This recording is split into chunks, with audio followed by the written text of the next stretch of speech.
Hein? Ouh!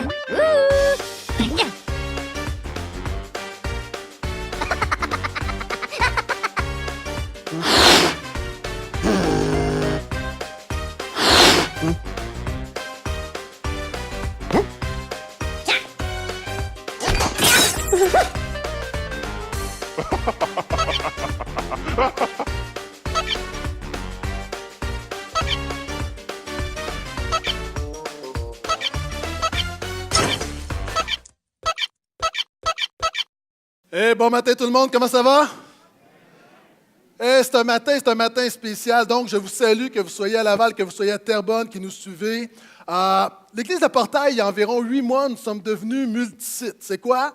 C'est une église, c'est-à-dire une vision, une direction, une administration, mais 2 sites. Donc, un site à Laval, nous sommes ici depuis 38 ans. Est-ce qu'on peut dire gloire à Jésus pour l'œuvre ici? 38 ans à Laval.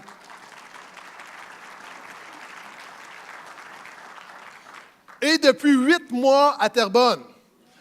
Oui, là aussi, ça mérite une main d'applaudissement. Terrebonne, applaudissez-vous. C'est un matin spécial pour 2 raisons. Premièrement, parce que ce matin, notre église de Terrebonne, après 8 mois sur l'île des Moulins, déménage au cinéma Gouzeau. Donc, ils sont au cinéma Gouzeau présentement. On vous salue. Je suis sur écran géant. Je suis nerveux. Et des gens trouvent ça bizarre qu'une église soit dans un cinéma. Pourquoi? Parce que quand on regarde à Hollywood, on a l'impression que le message d'Hollywood, que les valeurs d'Hollywood sont complètement à l'opposé du message de Jésus souvent de fois. Et la réalité, est-ce que vous savez que le cinéma, l'inventeur du cinéma, c'est Thomas Edison qui est un chrétien. Et lorsqu'il a fait cette invention, il a voulu la donner à son Église. Il a voulu donner l'invention du cinéma à son Église pour propager le message de Jésus. Et son Église trouvait que c'était trop révolutionnaire, donc ils ont refusé. Mais d'autres églises ont pris les premiers films qui ont été faits. Est-ce que vous savez que des 10 premiers films qui ont été faits de toute l'histoire du cinéma, sur ces 10, 7 films sont des films sur Jésus? Oui.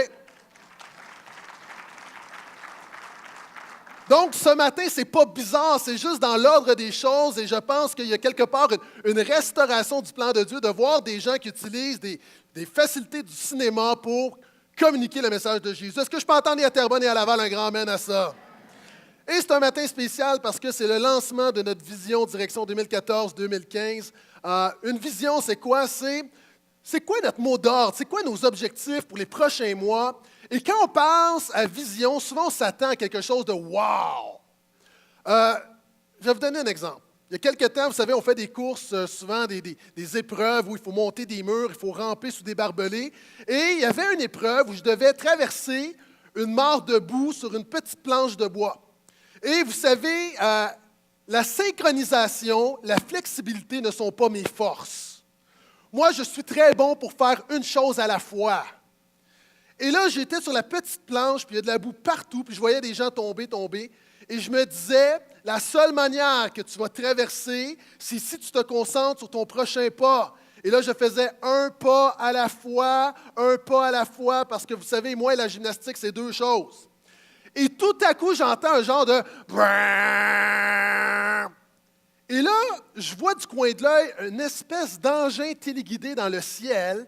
Et là, je vois tout le monde faire « Oh, wow, c'est quoi ça? » Et là, j'ai un combat spirituel. Je me dis, est-ce que je regarde ou pas? Et là, je sais que je dois regarder au prochain pas, mais il y a comme quelque chose de plus fort que moi. Je me dis, tout le monde fait « wow. » Et là, je sais, je me dis, si je quitte la planche des yeux, je vais tomber. Et ce qui est arrivé, j'ai quitté la planche des yeux, j'ai fait « wow! » Et vous savez, il y a un principe, souvent on va dire que on peut donner toutes sortes de définitions au leadership pastoral ou au leadership en général. On va dire, c'est donner un rêve, c'est accomplir un rêve. Et moi, cette semaine, j'ai lu la meilleure définition du mot leadership de toute ma vie. Le leadership, savez-vous c'est quoi? C'est aider les gens à faire le prochain pas. Et ce matin, je n'ai pas un rêve à te vendre. Pourquoi? Des gens vont dire, c'est quoi ta vision, ton rêve? Moi, mon rêve, c'est celui de Jésus. Ce matin, je veux t'aider à faire le prochain pas. À faire le prochain pas pour Jésus. Et c'est ce qu'on va regarder. Et on est dans une série qui se nomme « Porte du fruit ». Et si je te présente ce fruit, il Il n'y a personne qui fait « Oh, wow! » Il n'y a personne qui fait « Sniff, sniff, je suis ému. » Il n'y a personne qui va applaudir, il n'y a personne qui va faire « Rah, rah! » Pourquoi? Parce qu'un fruit, ça semble banal. Mais Jésus a dit qu'une vision, la vision d'un croyant, la vision d'une Église, c'est simple, c'est porter du fruit. Et vous savez, dans les dernières années, depuis 5 ans, il y a eu des saisons de wow. Il y a eu des saisons où on est passé à 2 réunions, on ajoute une réunion parce que tout le monde wow. On double, vous savez, nos chiffres, c'est à peu près, on a un 1200 de moyenne, même dernièrement, on frôle le 1400 dans certaines réunions. Je pense que ça mérite juste un gloire à Jésus, quelque chose, alors qu'il y a des églises qui ferment. Merci pour les 3 personnes qui sont excitées. Pour les autres, à Terrebonne, je suis sûr que c'est l'euphorie. Puis il y a eu des saisons noires, des saisons où on a des mouvements drastiques où on coupe 90% de ce qu'on fait pour se concentrer sur l'essentiel. Des saisons où on a changé de nom, des saisons où on lance les petits groupes, une saison où on a construit une cuisine pour Option Rive-Nord pour nourrir des enfants démunis. Des saisons où il y a toutes sortes de choses qui se passent. Une saison où on implante une église à Terrebonne. Et là, quelle est la vision pour notre saison? Et je vais vous dire, Église, la vision pour cette saison, ce que j'ai vraiment dans mon cœur, c'est simple. C'est simplement porter plus de fruits pour Jésus. Et je veux t'aider à faire le prochain pas ce matin. Je veux t'aider pendant les prochains mois à porter plus de fruits pour Jésus. Et si tu as une Bible, on va lire ensemble le texte de l'Évangile de Jean, le 15e chapitre. Une super image, une allégorie où Jésus explique vraiment c'est quoi l'essentiel du christianisme. Être chrétien, c'est quoi? Une église, c'est quoi? Jésus l'explique. Jean 15. Pour ceux qui n'ont pas de Bible, ne vous en faites pas, vous pouvez suivre sur les écrans, et à Terrebonne et à Laval. Jean 15e chapitre, le verset 1. Si vous y êtes, dites Amen. Si vous n'y êtes pas, dites Attends. Et comme j'aime le dire, pour toutes les autres, on dit oui. On dit Away. Voici ce que dit Jésus. C'est moi qui suis la vraie vigne et c'est mon Père qui est le vigneron. Tout sarment, c'est quoi le sarment? Là? C'est la tige qui tient les raisins. Tout sarment qui est en moi ne porte pas de fruit, il l'enlève. Tout sarment qui porte du fruit, il le purifie en le taillant pour qu'il porte encore plus de fruits. Vous êtes déjà purs à cause de la parole que je vous ai dite. Demeurez en moi comme moi en vous, tout comme le sarment ne peut de lui-même porter du fruit s'il ne demeure dans la vigne, vous non plus, si vous ne demeurez en moi. C'est moi qui suis la vigne, vous êtes les sarments. Celui qui demeure en moi comme moi en lui, celui-là porte beaucoup de fruits. Hors de moi, en effet, vous ne pouvez rien faire. Sans Jésus, tu ne peux rien faire. Tu peux accomplir des choses dans la vie, mais tu ne peux rien faire qu'une portée éternelle qui compte vraiment.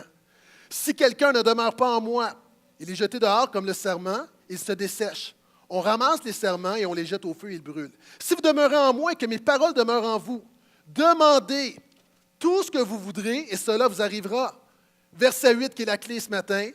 Mon Père est glorifié en ceci, que vous portiez beaucoup de fruits et que vous soyez mes disciples. Amen. Dans ce texte-là, il y a 3 saisons qui ont été les 3 dernières saisons du portail. Premièrement, Jésus dit « Demeurez en moi ». Et en 2012, on a mis l'accent sur être centré sur Jésus. Une des caractéristiques de notre Église, c'est que tout a toujours rapport avec Jésus. On est centré sur Jésus. Pourquoi? J'aime le dire, tout le monde parle de Dieu. Les musulmans parlent de Dieu, les religions parlent de Dieu, l'ésotérisme parle de Dieu. Ce qui rend le message de Jésus différent, ce qui rend le christianisme différent, c'est une personne, c'est Jésus. Vous savez, il y a 2 types de fruits, comme il y a 2 types d'églises. Il y a des fruits à pépins et des fruits à noyaux. Vous savez, certaines églises, pour Jésus, c'est comme un pépin, c'est-à-dire, c'est une chose parmi tant d'autres. À l'Église de Portail, Jésus n'est pas une affaire. Jésus est le centre, Jésus est le noyau de tout ce qu'on fait et de nos vies. Est-ce que je peux entendre amène à ça? En 2012, on a travaillé très, très fort pour dire tout a toujours rapport avec Jésus. C'est pourquoi tu viens à l'Église, c'est possible d'aller dans certaines églises, tu ne vas pas entendre le nom de Jésus pendant toute la réunion. Tu viens à l'Église de Portail et Jésus est mur à mur.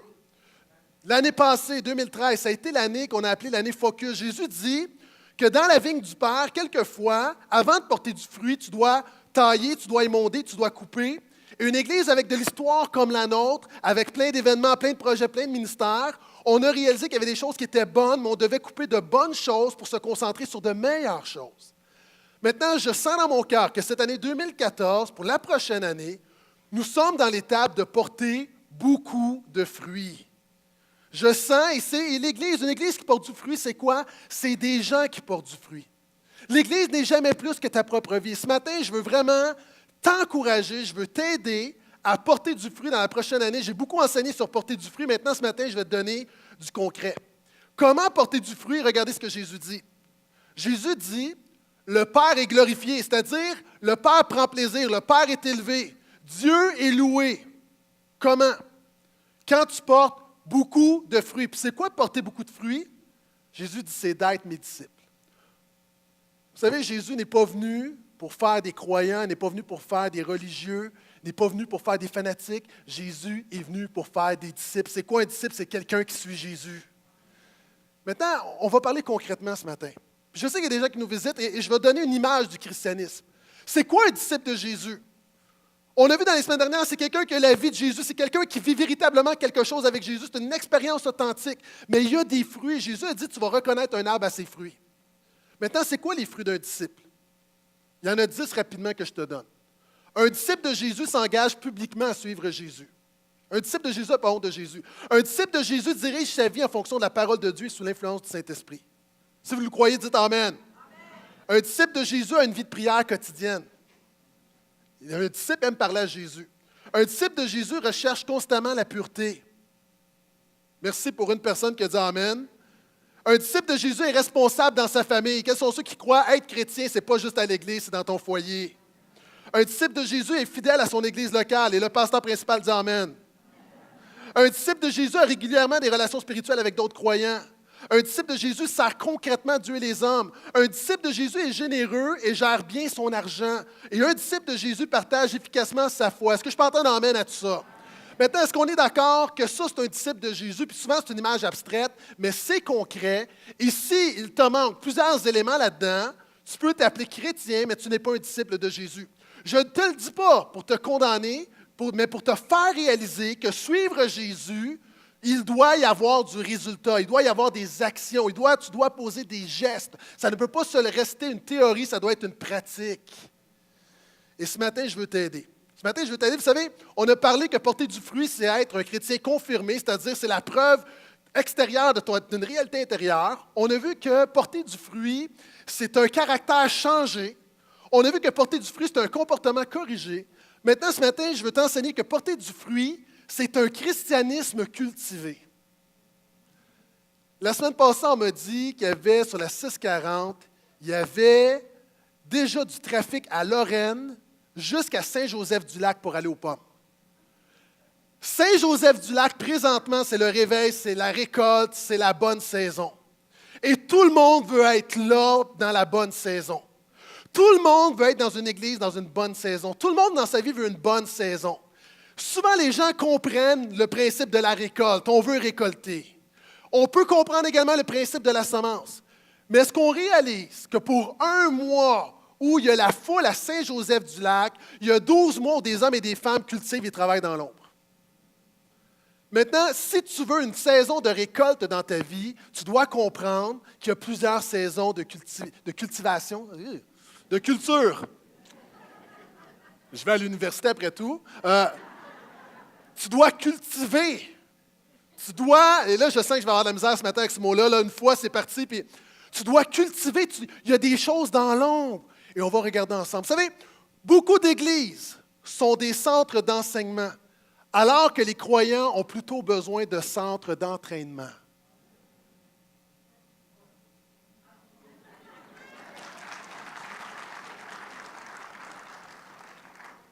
Beaucoup d'églises, c'est des centres d'entraînement, des centres d'enseignement dans toutes les églises. Puis il y a des bonnes églises. Tu te présentes dans une église, tu mets tes fesses sur une chaise, puis si tu es dans un cinéma, c'est encore plus confortable.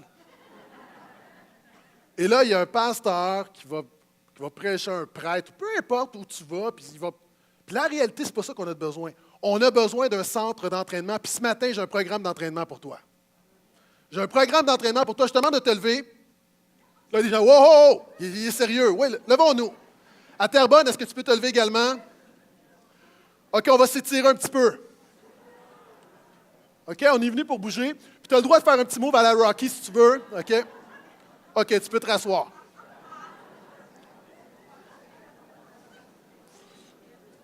Maintenant, ce que j'aimerais, c'est que spirituellement, tu te lèves, que spirituellement, il se passe quelque chose et Je vous disais, j'ai un petit plan d'entraînement. Nous avons remis à chaque personne ce matin ce petit feuillet, ce petit dépliant, très, très simple. Mais c'est un véritable plan d'entraînement spirituel. La vision et la direction 2014-2015 de notre Église, c'est-à-dire jusqu'à la fête des Pères, donc pendant les 9 prochains mois, c'est 260 jours pour porter du fruit. Pourquoi? Évidemment, ce n'est pas une limite, ce n'est pas un deadline, il n'y a pas de pression là-dedans, mais quelquefois, il y a des choses dans nos vies. Si on veut que des choses bougent, on doit mettre les efforts et on doit commencer à être sérieux avec Jésus. Est-ce que je peux entendre un amen à ça? Et ce matin, je veux te défier à permettre à Jésus de changer des choses dans ta vie pour que tu portes du fruit comme jamais dans les prochains mois. Et on va regarder ensemble, justement, porter du fruit, c'est quoi? C'est être un disciple. Et je vais te proposer des choses concrètes pour développer tes muscles spirituels. Je vais te proposer des étapes. Une prochaine étape spirituelle, c'est libre, mais quelqu'un qui applique et qui pratique ce qu'il y a là-dedans, ta vie peut changer. Pourquoi? Parce que ce n'est pas une question de comportement, c'est une question de laisser l'œuvre intérieure du Saint-Esprit prendre place à l'extérieur. Cela étant dit, on a vu ensemble, je l'ai mentionné, c'est quoi un disciple? Premièrement, un disciple, c'est quelqu'un qui s'engage à suivre publiquement Jésus. Comment cultiver le fruit de l'engagement à Jésus? Vidéo. Jésus a dit la chose suivante. Vous pouvez mettre la vidéo de la grappe de raisin, s'il vous plaît. Jésus dit, « C'est moi qui suis la vigne, vous êtes les sarments. Celui qui demeure en moi comme moi en lui, celui-là porte beaucoup de fruits. Hors de moi, en effet, vous ne pouvez rien faire. » La Bible dit que l'homme, très tôt dans l'histoire de l'humanité, s'est révolté. La Bible appelle ça le péché. L'homme et la femme ont décidé de vivre par eux-mêmes, déconnectés de Dieu. Conséquemment, la mort est arrivée. Ce que tu vois, c'est l'expérience humaine. La vie biologique nous démontre que déconnectés de Dieu, on dépérit. Mais la Bible nous dit que ça reflète une réalité intérieure où spirituellement, la mort est dans ton âme, la mort est dans ton corps. Et chacun d'entre nous, sans Jésus, nous sommes des raisins morts, on ne peut rien faire, tu ne peux pas porter de fruits, tu peux essayer d'améliorer les choses, mais ton problème, ce n'est pas que tu as besoin d'une amélioration, c'est que tu as besoin d'une nouvelle vie. Et la Bible dit que Dieu a envoyé son Fils, Jésus, mourir à la croix pour renverser la tendance. Pour renverser la tendance, pour ramener la vie. Et est-ce qu'on a le reste du vidéo ou la vidéo s'arrête là? Et la réalité, la vie revient. Et si on allait à l'inverse, tranquillement, tu verrais les raisins reprendre forme, reprendre vie. Et la réalité, ce matin, il y a des gens ici, ce que tu as besoin, c'est de te connecter à Jésus. On voit l'image ici. Quand tu réalises ton besoin, quand tu réalises que tu es pécheur, tu mets ta foi en Christ, il y a une nouvelle vie qui prend place en toi. Et tout à coup, ta communion avec Dieu reprend vie, l'espoir reprend vie, il y a des choses qui reprennent place et tu commences à porter du fruit pour Jésus. Est-ce que je peux entendre un amen à ça?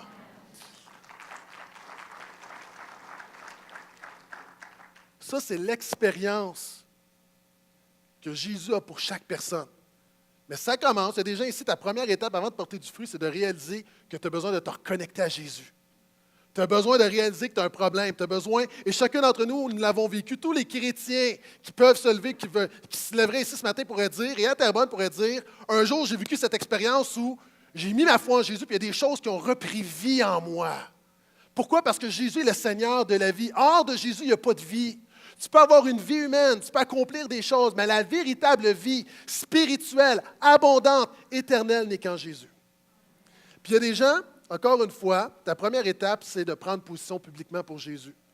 Et Jésus va dire qu'il y a deux manières de le faire, qui s'en vont ensemble. La première étape, c'est de t'afficher publiquement pour Jésus.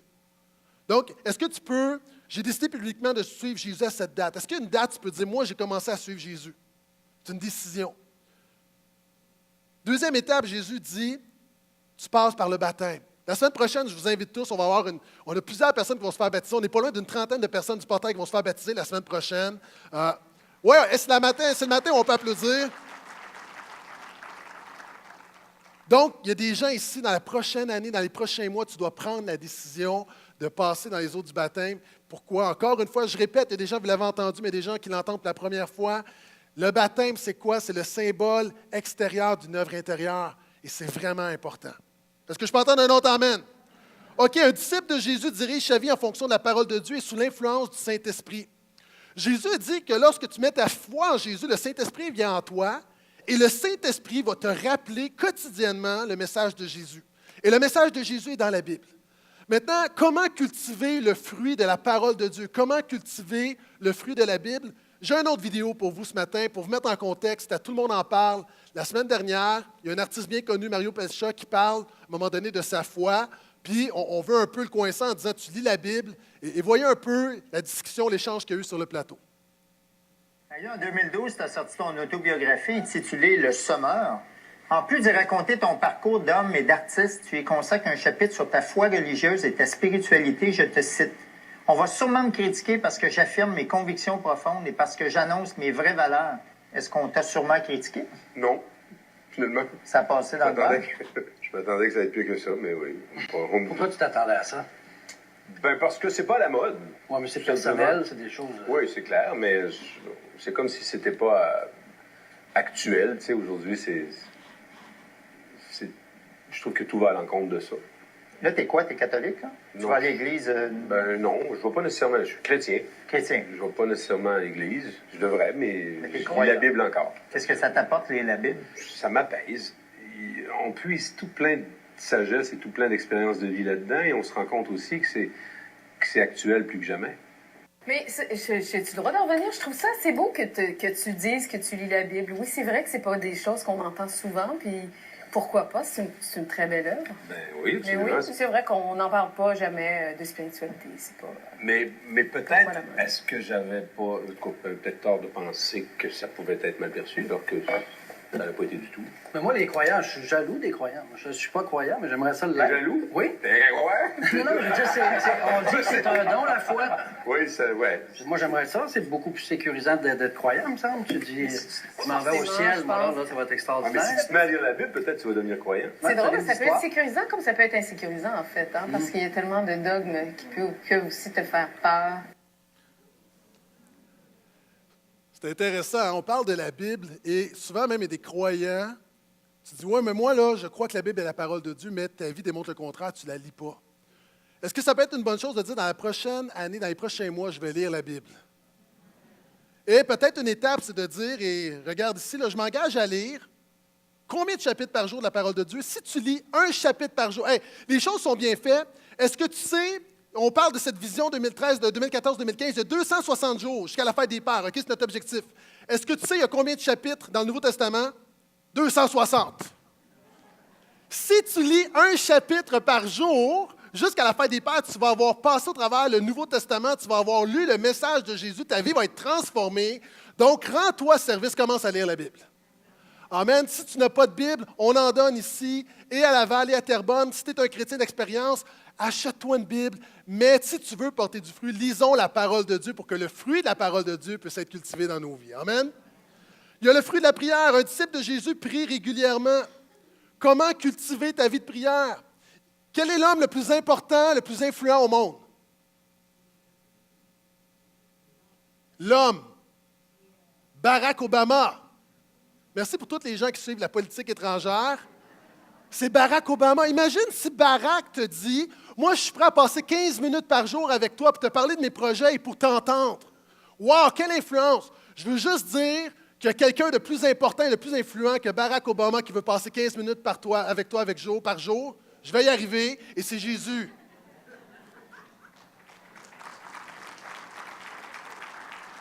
Est-ce que ça pourrait être une bonne chose de dire, je m'engage à passer 15 minutes avec Jésus pendant les prochaines semaines, à tous les jours?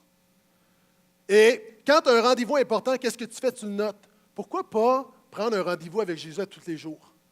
Moi, tous les jours, à 6 heures le matin, à 9 heures le soir, c'est pas important quand, mais fais-le. Puis là, il y a des gens qui disent, oui, mais pasteur, je ne sais pas comment prier. Je te donne un truc, prier, P-R-I-E-R. C'est comment prier. Premièrement, commence à penser à ce que tu viens de lire. Tu as lu la Bible, commence à méditer. R, repens-toi de tes péchés. Tu dis, Seigneur Jésus, viens me pardonner. Aide-moi à changer, viens enlever ce qui est toxique dans ma vie. I, intercède, commence à prier pour toi et pour les gens autour de toi. Prie pour ta famille, tes enfants, ta femme, ton employeur. E, commence à élever le nom de Jésus. Chante, chante. Combien Dieu est grand, combien Dieu est grand. Aujourd'hui, avec l'Internet, tu peux trouver de la musique chrétienne, tu peux en acheter. Sinon, juste un chant de ton cœur. Puis finalement, remercie-le. Moi, je te garantis, tu fais ça, tu en as pour plus que 15 minutes. Là, ça va vite. Déjà, c'est long 15 minutes. Non, c'est vite 15 minutes. Mais ça peut changer ta vie. Est-ce que je peux entendre un autre amen, s'il vous plaît?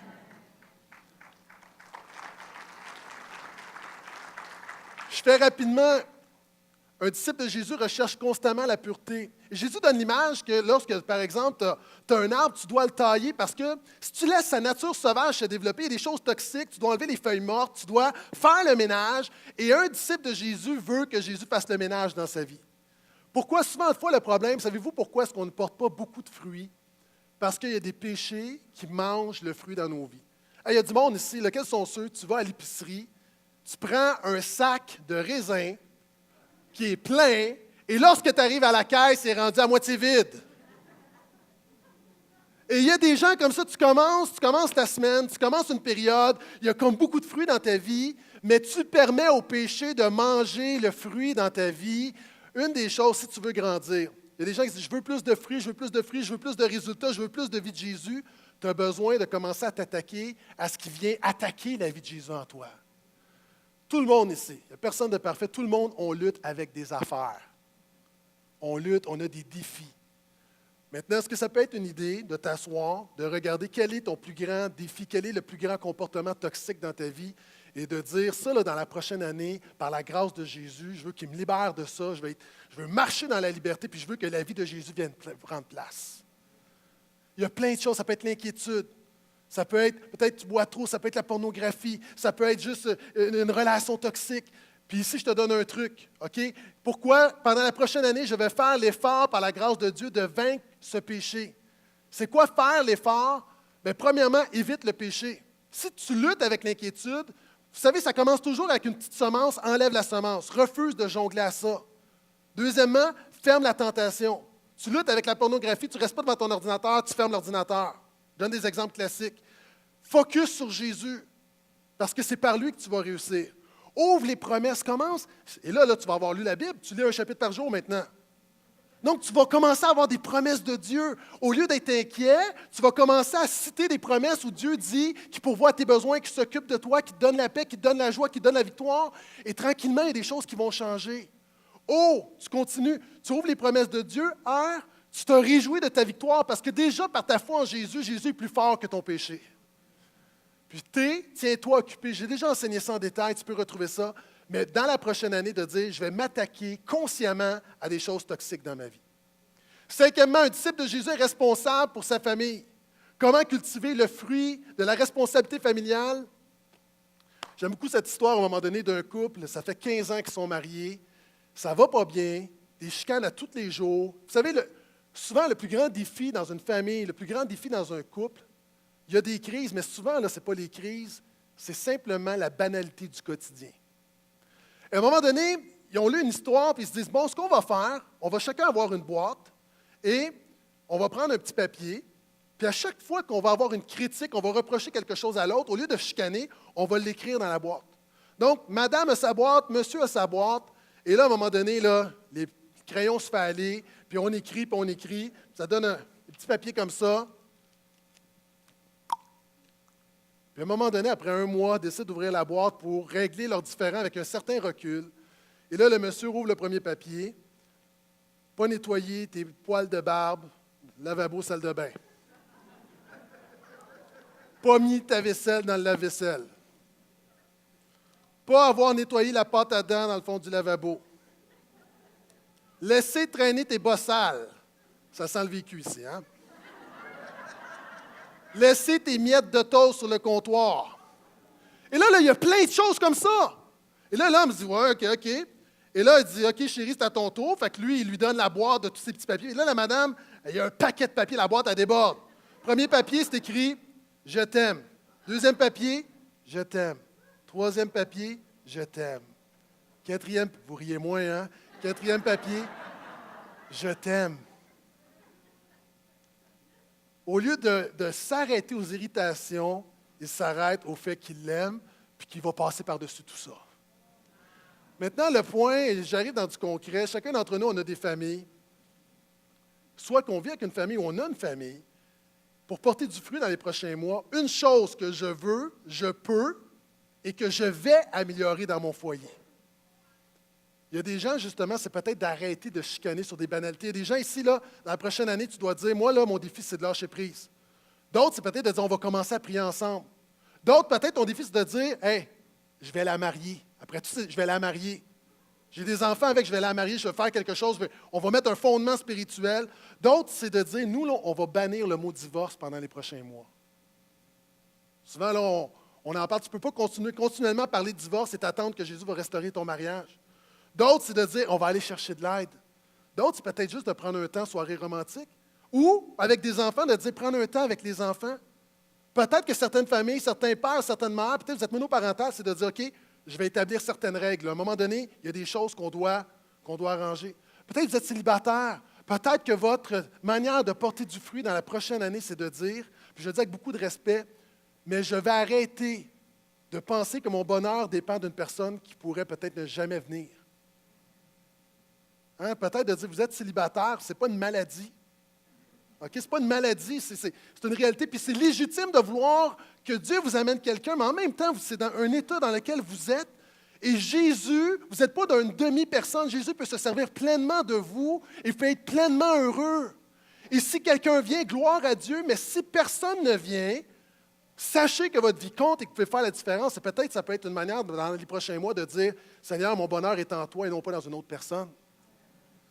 Il y a plein de choses comme ça, mais une chose que vous pouvez changer, peut-être c'est des grands-parents de dire, je vais passer plus de temps avec mes petits-enfants. Un disciple de Jésus est fidèle à son église locale. Comment cultiver le fruit de la fidélité à mon église? OK. La vie chrétienne, c'est comme le soccer, ça ne se joue pas seul. Avez-vous essayé d'aller dans un terrain de soccer avec un ballon et essayer de jouer seul? Ça ne marche pas. La vie chrétienne ne se vit pas seule. Et savez-vous quoi? Et c'est délicat parce que les gens vont penser que je prêche pour ma paroisse. Et oui, je prêche pour ma paroisse. Mais en même temps, là, on va se dire les vraies choses. On a de belles assistances. Si tu ne viens pas un dimanche matin, là, ça ne va rien changer. Ce que je veux dire, l'importance à l'Église, ce n'est pas pour le pasteur, c'est pour toi. Hey, combien de gens ici, tu ne veux pas manquer ton émission de télévision? Combien de gens ici, tu dis, hey, pour rien au monde, je vais manquer Unité 9? Il y a des gens, hey, c'est le banquier ce soir, c'est clair. Ma belle-mère peut m'inviter à souper. Non, oui, c'est le banquier.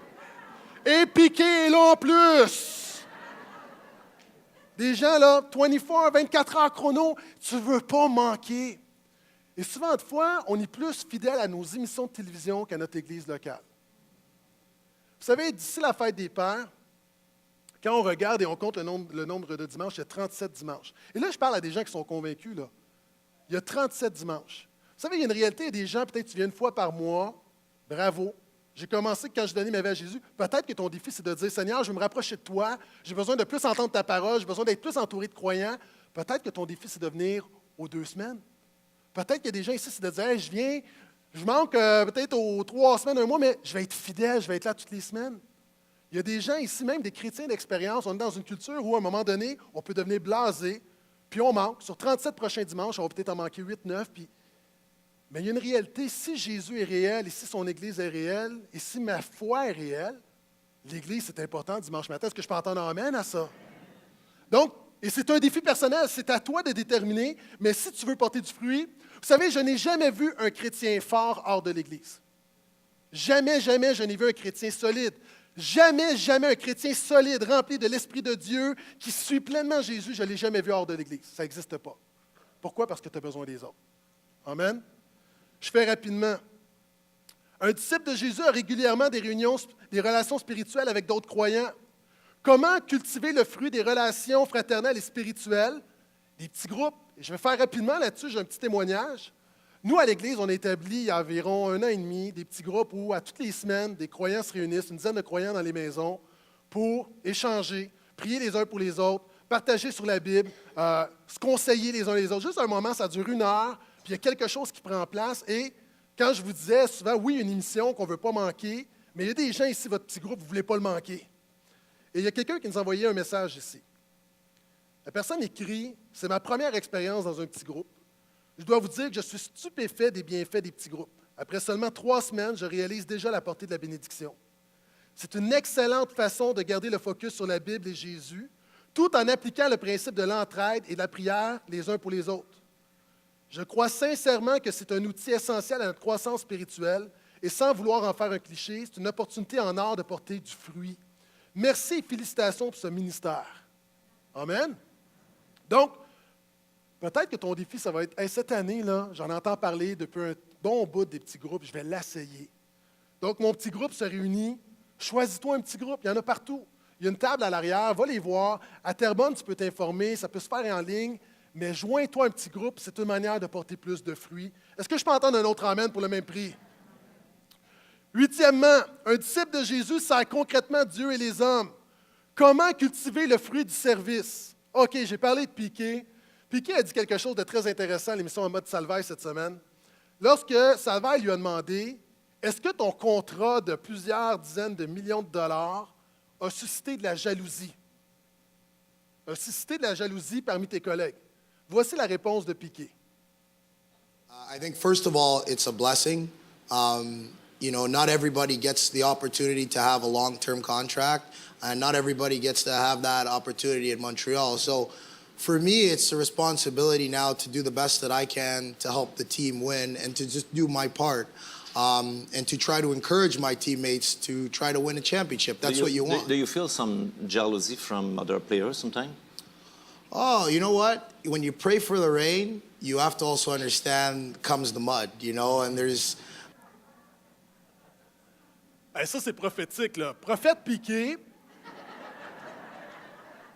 Vous savez, à l'Église de Portail, c'est une allégorie biblique. À l'Église de Portail, on prie pour la pluie, c'est-à-dire la bénédiction de Dieu. On réalise que le Québec a besoin de Jésus. Puis un des grands moteurs pour que des gens viennent à Jésus, c'est nos réunions du dimanche matin. C'est pas le seul, mais un des grands moteurs, une des choses qui fait que des gens viennent à Jésus, c'est nos réunions du dimanche matin à Terrebonne et à Laval. Maintenant, ça ne roule pas seul. Et Piqué dit, lorsqu'il y a de la pluie, attends-toi à avoir les pieds dans la boue.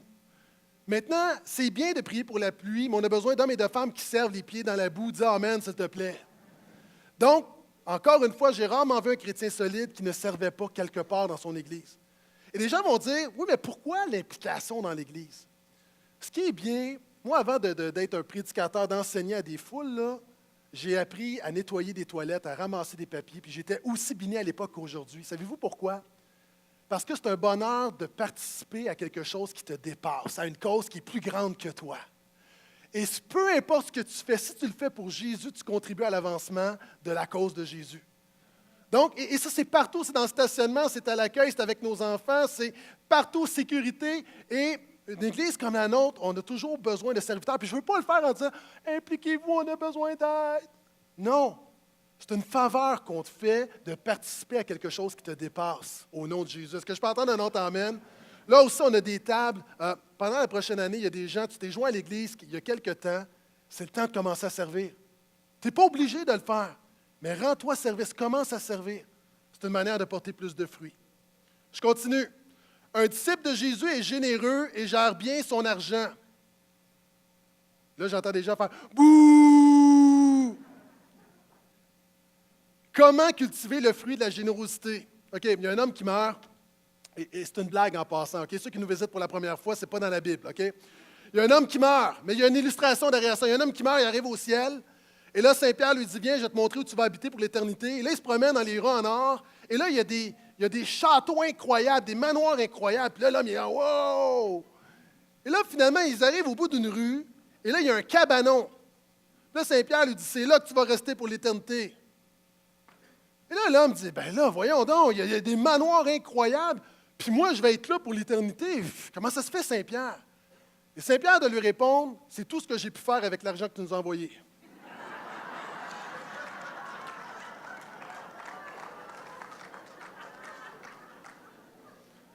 Évidemment, c'est une illustration, OK? Ce que tu donnes ne détermine pas où tu vas passer l'éternité. Par contre, Jésus a dit la chose suivante. Amassez-vous des trésors dans les cieux. Quand tu donnes pour la cause de Jésus, tu investis pour l'éternité, tu investis spirituellement. Et peut-être ça peut être une bonne chose. Regardez, manière de porter du fruit. J'aime Jésus et je veux contribuer à l'avancement de son œuvre en donnant X% de mes revenus ou un montant d'argent. Et là, il y a des gens qui oh boy! Là, j'aime pas où il s'en va. Vous savez, il y a un principe de la Bible qui dit, c'est le principe du 10% qui est un principe libre et volontaire. Mais il y a des gens qui sont Au niveau philosophique, ils vont dire qu'ils ne sont pas d'accord. OK, lorsque tu vas au restaurant, tu donnes combien pour boire à la serveuse? 15 %. Est-ce que la serveuse qui t'amène ton assiette mérite plus que le Dieu qui met la nourriture dans ton assiette? Combien le gouvernement prend au niveau des taxes? 15 % d'imposition, 40 %. Est-ce que le gouvernement qui te prend de force pour faire rouler une province mérite plus qu'un Dieu qui te donne pour faire avancer son royaume? Donc, un des principes vraiment, ça peut être de dire, moi, il y a du monde, tu viens à Jésus, tu ne donnes pas, ça peut être de dire, moi, je vais donner 1 %, 2 %. Le pourcentage, pourquoi est-ce qu'un pourcentage est plus important qu'un montant?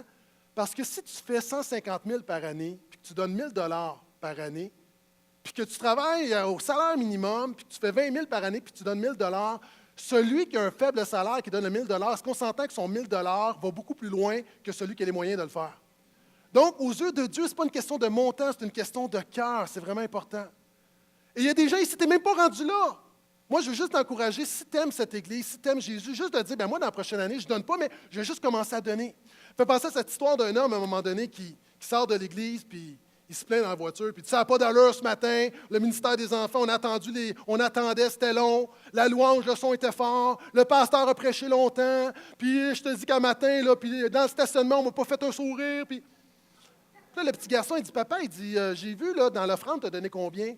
L'homme, je lui ai juste donné 1 pièce. Le petit enfant répond, c'est quand même un bon show pour 1 pièce.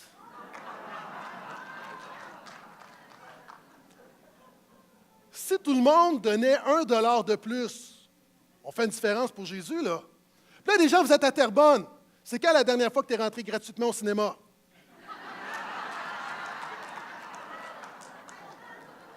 Pourquoi je le mentionne? Parce que des gens pensent souvent à l'Église, tu ne devrais pas en parler, mais alors que nous, on donne. Est-ce que vous savez, là, on n'a rien à cacher, ça nous coûte 35 000 $ par année pour se réunir au cinéma. On le donne. C'est du monde, là, c'est du monde ici, là. Nous, là, on donne de notre poche pour que ça soit faisable pour qu'il y ait une Église plus proche des gens à Terrebonne. Donc, est-ce qu'il y a des gens ici, tu crois, que dans la prochaine année, porter du fruit, c'est également au niveau financier? Une autre manière, c'est de prendre soin aussi de ton budget. Donc, peut-être ça peut être une bonne manière. Et finalement, un disciple de Jésus partage efficacement sa foi. Comment cultiver le fruit du témoignage? Souvent, on se casse la tête. Dernièrement, je m'en vais chez mon coiffeur. Et quand je rentre chez mon coiffeur, il y a un politicien bien connu qui a un rendez-vous juste avant moi. Et là, mon coiffeur me voit, puis il dit au politicien, il dit, « Hey! » Il dit, « Ça, là, c'est pasteur Gaétan Brassard. » Je dis, « Ben oui, tu ne me connais pas? » Non, je trouvais ça bizarre. Il dit, c'est pasteur Gaétan Brassard. Il dit, lui, là, il y a une église, le portail, ils sont à l'avant. Et là, il commence là, à évangéliser. Lui, il n'est pas croyant, mais il commence à parler, puis là, il fait ma pub. Une pub incroyable. Puis super à l'aise. Puis là, je disais après ça, je dis, ben pourquoi, tu sais, comme moi, je n'oserais jamais parler comme ça. Il disait, hey, moi, je crois dans ce que vous faites. C'est juste quelqu'un qui... Puis nous, souvent, on est gênés de parler de l'Église. Hey, dernièrement, Pasteur Phil et moi, on est au gym, CrossFit. Il y a une journée, amène ton ami. On invite 2 amis de l'Église. OK? Est-ce que lorsqu'on leur a dit, hey, tu viens-tu à notre gym, est-ce qu'on était gênés de se faire juger? C'est comment, tu viens-tu au gym? Mais des fois, on a honte de dire qu'on va à l'Église. On a honte d'inviter des gens à l'Église. Ah, on les a invités, pourquoi? Parce que c'est le fun, le CrossFit. Puis pourquoi on invite des gens à l'Église? Parce que c'est le fun, l'Église. Et savez-vous quoi? Ils sont venus, puis ont trouvé ça tellement intense que les 2 ont vomi. Puis Pasteur Phil et moi, on était super contents. On dit, ils ont vécu la totale. Hey, invite tes amis à l'Église, ils ne vont pas vomir. Mais est-ce que ça peut être quelque chose de dire, dans la prochaine année, je veux prier pour 3 amis, puis je veux inviter... Il y a du monde, là, ça fait 20 ans que tu viens à l'Église, tu n'as jamais invité personne. Tu aimes ton Église, mais encore une fois, si c'est le fun, si Jésus est vrai, si Jésus agit, pourquoi est-ce qu'on ne le partage pas avec les autres? Est-ce que je peux entendre amène à ça? OK, j'ai presque fini, je termine avec ceci. Donc, tout ce que je te dis ce matin pour porter du fruit, ce n'est pas une checklist. Je ne veux pas que tu vois ça comme une checklist de choses à faire parce que ça doit venir du cœur. Et si tu le vois comme une checklist, quand tu ne le feras pas, tu vas te sentir coupable, puis quand tu vas réussir, tu vas être dans l'orgueil, puis ça, ce n'est pas le royaume de Jésus. Ce que je veux que tu réalises ce matin, là, c'est si la vie de Jésus est en toi, il faut juste qu'elle coule. Il y a du monde qui sont ici. Présentement, là, ça, c'est ta vie. C'est ta vie. Tu te dis, wow, il y a déjà quelque chose qui prend place. Mais moi, je t'encourage à ne pas t'asseoir sur tes lauriers et à dire dans la prochaine année, là, ouais, le fruit est abondant. Hein? La prochaine année, ça va être ma vie. Je veux porter beaucoup de fruits, je veux porter plus de fruits. Je veux un boost de croissance spirituelle dans ma vie. Puis il y a des gens, tu es ici ce matin, ça, c'est ta vie. Je ne te juge pas parce que ma vie a été longtemps comme ça. Puis savez-vous quoi? Même des fois, là, chrétien, j'avais des petits raisins. Puis ce matin, là, ce que tu as besoin, ce n'est pas de commencer à faire plein d'affaires que j'ai mentionnées. Ce que tu as besoin ce matin, là, la seule chose que tu dois retenir, tu as besoin de te connecter à la vigne qui est Jésus. Ce matin, tu as besoin, à Terrebonne, à Laval, il y a du monde, tu as juste besoin dans ton cœur de dire, Seigneur Jésus, je mets ma foi en toi. Puis tranquillement, la sève de la vie va couler en toi, puis il y a des choses qui vont prendre place. Et là, tu pourras commencer à cultiver et porter plus de fruits pour Jésus. Est-ce que je peux entendre amen? Oui. Est-ce qu'on peut acclamer le Seigneur en se levant ce matin et à Terrebonne et à Laval?